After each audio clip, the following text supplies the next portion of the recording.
Hi everyone, welcome back to Small Groups. Welcome to our fourth session out of these 6 sessions we're doing called The Real Deal. And of course we're looking at authentic Christianity. So let's open our Bibles, let's turn to Matthew chapter 5, and I'm going to read to you from verse 13 to 16. This is Jesus talking. He says, "You're the salt of the earth, but if the salt loses its saltiness, how can it be made salty again? It's no longer good for anything except to be thrown out and trampled underfoot. And you're the light of the world. A city on a hill can't be hidden. Neither do people light a lamp and put it under a bowl.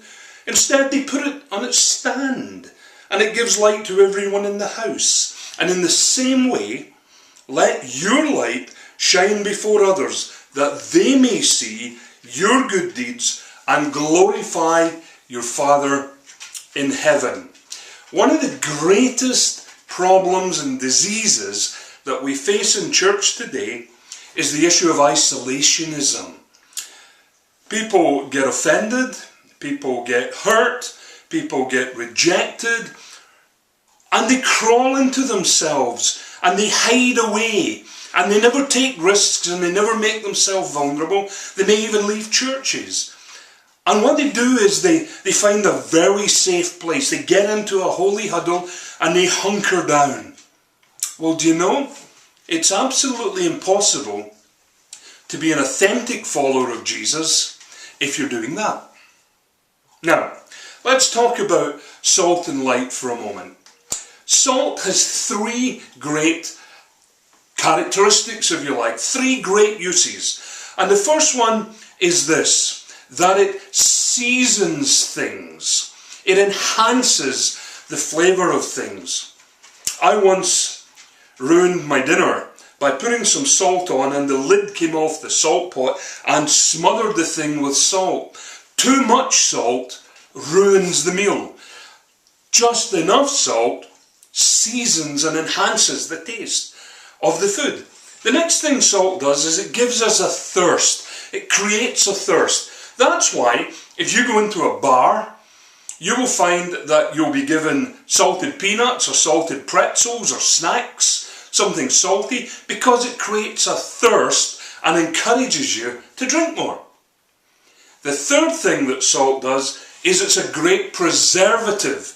Long before we had refrigerators, we used to salt our fish and salt our beef, and it would last a very long time. Okay, what about light? Jesus says we're to be the light of the world.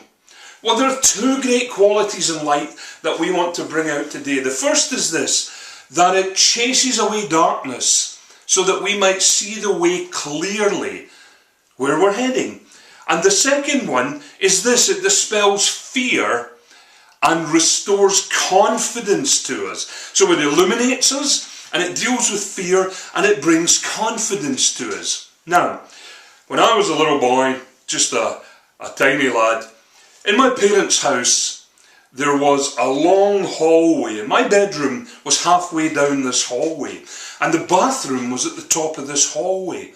And I had it in my head that there was something at the end of that hallway. And so I used to sprint from the bathroom to my bedroom. Ridiculous, isn't it? Because when we turned on the lights, we could see clearly.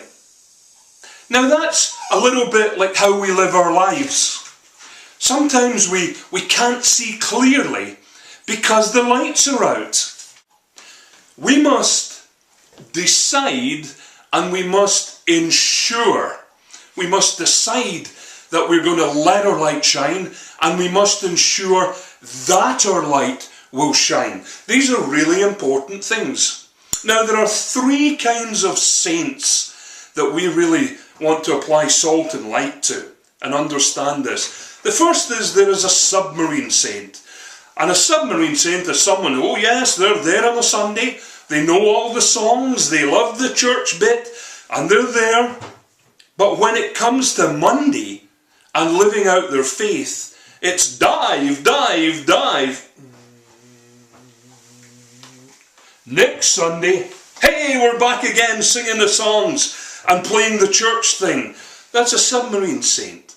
If you're a submarine saint, you're really a double agent. Because you're working supposedly for the kingdom, but you're really representing the world. That's not good. The second type of saint that we really want to apply the salt and light analogy to is an obnoxious saint. You know the kind with the quick-fire Bible verses for everything that's said. They're shooting a Bible verse at you. They're telling you to do this and do that. They're shouting answers to questions that nobody's asking. Obnoxious people like that. Have you ever come across believers who are just like that? They're so busy giving you an answer, they're not listening to what's being said. And of course, the third kind of saint is a spirit-filled saint.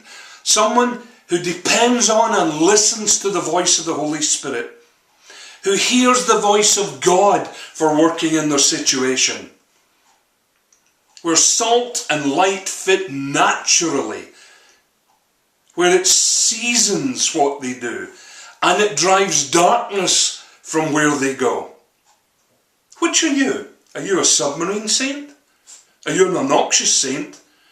Or are you a spirit-filled saint? This is going to be an interesting conversation.